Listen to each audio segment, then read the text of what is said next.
નમસ્કાર મિત્રો, અત્યારે સમય થયો છે 1:15.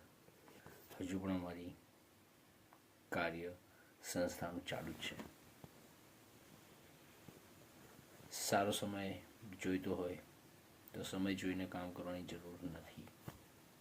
અને અમને વિશ્વાસ છે કે અમે જે સેવા કરીએ છીએ, જે યોગદાન આપીએ છીએ, એમાં ભવિષ્યમાં દેશમાં, રાજ્યમાં ઘણું બધું પરિવર્તન આવશે.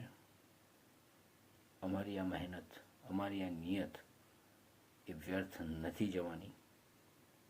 બસ લોકોને આ જ રીતે જાગૃત કરી પોતાના અધિકારો મળે, પોતાના અધિકારો માટે જાગૃત થાય, એવા હેતુથી કામ કરીએ છીએ.